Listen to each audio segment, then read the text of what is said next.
Montiel. Argentina, champions of the world! 2022 কাতার বিশ্বকাপ এখন পুরাতন। সবার চোখ 2026 বিশ্বকাপের দিকে, যেটি অনুষ্ঠিত হবে 3 দেশে, যুক্তরাষ্ট্র, কানাডা এবং মেক্সিকোতে। সেই বিশ্বকাপকে সামনে রেখে এখন মহাদেশীয় দেশগুলো নিজেদের মধ্যে খেলছে বিশ্বকাপ বাছাই পর্ব, যেখানে পিছিয়ে নেই বাংলাদেশের নামও। বাংলাদেশও সেই রেসে আছে। আর্জেন্টিনা, ব্রাজিল, পর্তুগাল, ফ্রান্সের মতো বাংলাদেশও এখন খেলছে 2026 বিশ্বকাপের বাছাই পর্ব। শুধু তাই নয়, একই সঙ্গে কিন্তু 2027 এশিয়ান কাপ বাছাই পর্বের যুদ্ধও কিন্তু চালিয়ে যাচ্ছেন জামাল, তারিক, জিকোরা। আজকে আলোচনা করার চেষ্টা করব সেই যুদ্ধে কতটুকু এগিয়ে বাংলাদেশ, আর কতটা পথ পাড়ি দিলেই এশিয়ান কাপ কিংবা বিশ্বকাপ খেলতে পারবে টিম বাংলাদেশ, সাথে বিশ্বকাপ বাছাই পর্বে কোন অবস্থানে তারা।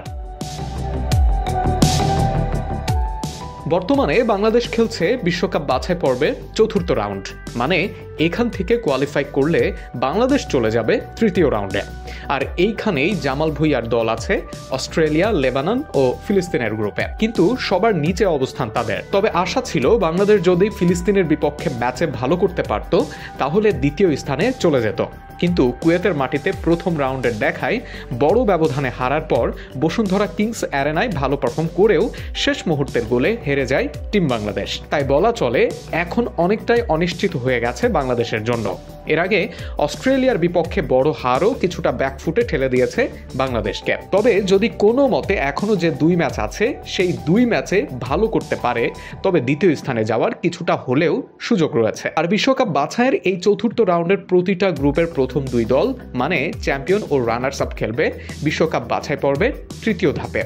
সেক্ষেত্রে বলা যায় বাংলাদেশের জন্য ফিলিস্তিনের বিপক্ষে ম্যাচ 2টি ছিল মহা গুরুত্বপূর্ণ। যদি সেরা 2-এ না থাকতে পারে তবে 2026 বিশ্বকাপের জন্য মিশন এখানেই শেষ করতে হবে লাল সবুজের প্রতিনিধিদের। যদিও আশা বেঁচে থাকবে এশিয়ান কাপ খেলার, আর যদি 3য় রাউন্ডে যেতে পারে সেখানে 18টি দল থাকবে, আর সেইগুলো থেকে সরাসরি 2026 বিশ্বকাপ খেলবে 8টি দল। পাশাপাশি যদি বাংলাদেশ 3য় রাউন্ডে যেতে পারে তাহলে 42 বছর পর সরাসরি এশিয়ান কাপ খেলার সুযোগ পাবেন জামাল ভুঁইয়ারা। তবে যদি 4র্থ রাউন্ডে সেরা 2-এ না থাকে তবুও 3য় রাউন্ড খেলবে বাংলাদেশ, কিন্তু সেক্ষেত্রে সেটা বিশ্বকাপ বাছাই পর্ব হিসেবে গণ্য হবে না, সেটা থাকবে শুধুই এশিয়ান কাপ খেলার বাছাই পর্ব। এদিকে সেই গুরুত্বপূর্ণ ফিলিস্তিন ম্যাচে প্রথম পর্বে 5 গোল হজম করেছে বাংলাদেশ। এরপর 2য় পর্বেও ঘরের মাঠে হারার কারণে অনেকটাই অনিশ্চিত হয়ে পড়েছে টিকে থাকা। সেখান থেকে যদি 1 পয়েন্টও অর্জন করতে পারত তাহলে চিত্রটা ভিন্ন থাকতো বর্তমানে। এখন সব আশা অস্ট্রেলিয়ার বিপক্ষে হোম ম্যাচ ও লেবানন ম্যাচকে ঘিরে।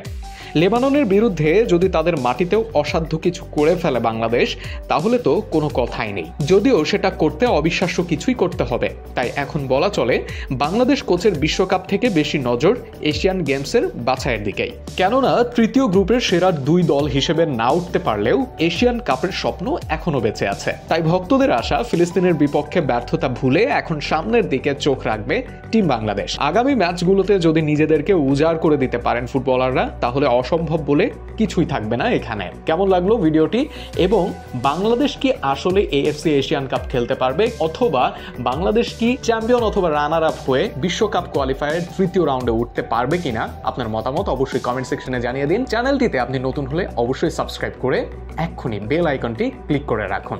দেখা হচ্ছে পরবর্তী কোনো ভিডিওতে। সে পর্যন্ত ভালো থাকবেন, সুস্থ থাকবেন। আল্লাহ হাফেজ।